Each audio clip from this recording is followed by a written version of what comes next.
Hello everyone, आज हम आपको बताने वाले हैं आपको अपने स्कॉलरशिप का स्टेटस कैसे चेक करना है कि आपका स्कॉलरशिप रिजेक्ट हो गया है या फिर कहीं गलती है या फिर वेरिफिकेशन में आपका पेंडिंग हो गया है। तो सारी जानकारी आज हम बताने वाले हैं। आपको किसी भी प्रकार की कोई भी दिक्कत ना होगी इस वीडियो को देखने के बाद। तो आप इस चैनल को सब्सक्राइब कर लें। आपको बताने वाले हैं कि क्या प्रोसेस होगा, कैसे देखना है, आपको सारी जानकारी बताने वाले हैं। सबसे पहले आपको क्या करना है, गूगल पे आना है। गूगल पे आते मात्र आपको NIC मेधा सॉफ्ट जो है वो टाइप करना है। टाइप करते ही आपको नीचे ऑप्शन मिलेगा मेधा सॉफ्ट बिहार, जो नीचे में यहाँ पे आपको एक ऑप्शन मिलेगा। इस पर आपको क्या करना है, क्लिक करना है। क्लिक करते ही आपके सामने एक इंटरफेस खुलेगा इस तरह का, जहाँ पे लिखा होगा एजुकेशन डिपार्टमेंट बिहार, मेधा सॉफ्ट लिखा रहेगा। साथ ही साथ यहाँ बिहार सरकार का क्या रहेगा, आपका लोगो लगा रहेगा। तो आपको हम ऑथेंटिक जानकारी बताने वाले हैं कि सच में कहाँ से आपको चेक करना है। बहुत सारे ऐसे लोग ऐसे होते हैं जो गलत जानकारी देते हैं, जो अदर साइट से आपको चेक करवाते हैं, जिससे आपका स्टेटस सही से आप देख नहीं पाते, जिससे आपका कहीं ना आगे चल करके परेशानी होती है। तो सबसे पहले आपको यहाँ पे मेधा सॉफ्ट पे आ जाना है। आते मात्र आपको यहाँ पे एक ऑप्शन मिलेगा। जैसे आप अगर 10th के विद्यार्थी हैं तो मुख्यमंत्री बालक बालिका प्रोत्साहन योजना पे क्लिक करेंगे, और 12th के विद्यार्थी हैं तो इस पर क्लिक करेंगे, या फिर अनुसूचित जनजाति या जनजाति हैं तो इस पर क्लिक करेंगे। तो आपको मान लिया जैसे हम 10th के विद्यार्थी के लिए बता रहे हैं, या सेम उसी तरह से 12th के विद्यार्थी का है। तो आप जिस कैटेगरी के हो उस कैटेगरी पे आपको क्लिक करना है। उसके लिंक यहाँ पे दिया गया है, 3 लिंक दिया गया है। आप जिस कैटेगरी के विद्यार्थी हैं उस पर आपको सिर्फ क्या करना है, क्लिक करना है। तो क्लिक कीजिएगा तो आपके सामने एक इंटरफेस खुलेगा। जैसा कि हम 10th के विद्यार्थी के लिए एक क्लिक कर रहे हैं लिंक 1 पे। क्लिक करते मात्र एक आपके सामने ऐसा इंटरफेस खुलेगा। आपको ध्यान से सारी बात को समझना है कि कैसे जा रहे हैं हम, आपको कैसे देखना है। सबसे कॉर्नर पे आपको 3 डॉट का एक ये मिलेगा, सिंबल मिलेगा, उस पर आपको क्या करना है, क्लिक करना है। क्लिक करते मात्र आपके सामने 3-4 ऑप्शन खुल जाएगा, जिसमें आपको लिखा रहेगा, एक तो है होम, फिर स्टूडेंट, फिर ऑफिशियल लॉगिन और फिर कॉन्टैक्ट। तो आप स्टूडेंट हैं तो आपको क्या करना है, स्टूडेंट पे आपको क्लिक करना है। स्टूडेंट पे आप जैसे ही क्लिक करेंगे तो आपके सामने 2 ऑप्शन खुलेगा, एक तो रजिस्ट्रेशन फॉर स्टूडेंट के लिए और दूसरा एप्लीकेशन स्टेटस। तो आपको जो है अपना एप्लीकेशन स्टेटस देखना है कि मेरा स्कॉलरशिप सेफ़ है कि नहीं है। अभी तक कोई रिजेक्ट तो नहीं हुआ है, कोई भी गलतियां तो अभी सामने नहीं आई है। तो इन सभी को देखने के लिए आपको सबसे पहले क्या करना है, एप्लीकेशन स्टेटस पे आपको क्या करना है, क्लिक करना है। एप्लीकेशन स्टेटस पे आप जैसे ही क्लिक करेंगे तो आपके सामने एक इंटरफेस खुलेगा। अब यहाँ पे आपको क्या करना पड़ेगा, यहाँ पे रजिस्ट्रेशन नंबर भरना पड़ेगा, यहाँ पे डेट ऑफ बर्थ भरना पड़ेगा। आपका जो इंटर या फिर मैट्रिक में सेम दोनों का वैसे ही होता है, इंटर हो या मैट्रिक का विद्यार्थी हो, सबका सेम ऐसा ही इंटरफेस खुलेगा। इंटर के विद्यार्थी के लिए अपना रजिस्ट्रेशन नंबर भरिएगा, मैट्रिक वाले विद्यार्थी अपना मैट्रिक का रजिस्ट्रेशन भरिएगा। सही भरना है आपको। साथ ही साथ यहाँ पे आपको क्या भरना है, डेट ऑफ बर्थ भरना है जो एक्चुअल में है। उसके बाद आपको क्या करना है, यहाँ पे गेट OTP पे आपको क्लिक करना है। तो OTP पे आप जब क्लिक करेंगे तो आपके सामने एक OTP आएगा, और जो नंबर दिए रहेंगे उस नंबर पे आपका OTP जाएगा। OTP जाने के बाद आपको क्या करना है, OTP आपको यहाँ पे फिल करना है, और उसके बाद वेरीफाई OTP पे क्लिक करना है। OTP जब आपका वेरीफाई हो जाएगा, जैसे कि यहाँ पे देख सकते हैं, आपका जो एप्लीकेशन स्टेटस है यस बता रहा होगा, एप्लीकेशन डेट, रजिस्ट्रेशन नंबर बताएगा, आपका student name, father name, mobile number बताएगा। साथ ही साथ आधार नंबर जो है आपका ये भी बताएगा, और सारी जानकारी आपका सारा डिटेल यहाँ पे लिखा रहेगा। उसके बाद फाइनलाइज स्टेटस में आपका भी नो रहेगा, क्योंकि अभी जो भी स्कॉलरशिप का जो प्रक्रिया होता है ना, वो 10 से 15 दिन टाइम लगता है, क्योंकि अभी अप्लाई ही हो रहा है। तो अभी 10 से 15 दिन टाइम लगेगा, सबका वेरिफिकेशन होना स्टार्ट होगा। जब आपका वेरिफिकेशन होगा तब आपका यहाँ पे फाइनलाइज में आपका यहाँ पे यस होगा। उसके बाद यहाँ पे डेट ऑफ बर्थ रहेगा। फाइनलाइज डेट भी अभी नहीं निकला है, तो फाइनलाइज डेट निकलेगा। उसके बाद यहाँ पे आधार वेरिफिकेशन होगा।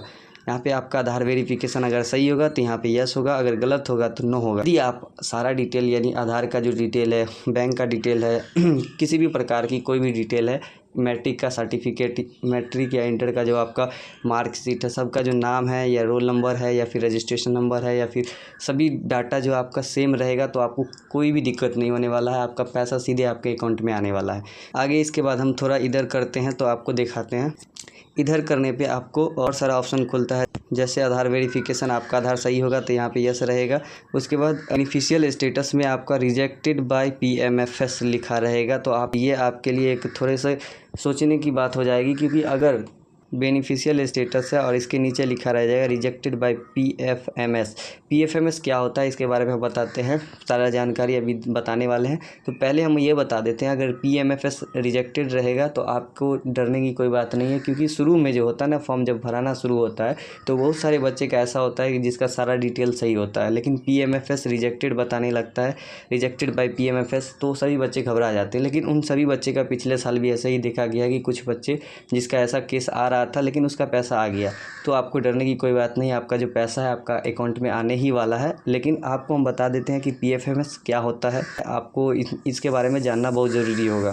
फिर आगे जो है आधार सीडेड के बारे में बताता है। आधार सीडेड होना ज़रूरी है, क्योंकि आपका जब तक आधार से अकाउंट सीडेड नहीं होगा तो आपका स्कॉलरशिप का पैसा या कोई भी गवर्नमेंट स्कॉलरशिप का जो पैसा होता है वो आपके अकाउंट में नहीं आएगा। जैसा कि यहाँ पे नो बता रहा है तो इस विद्यार्थी का पैसा नहीं आएगा।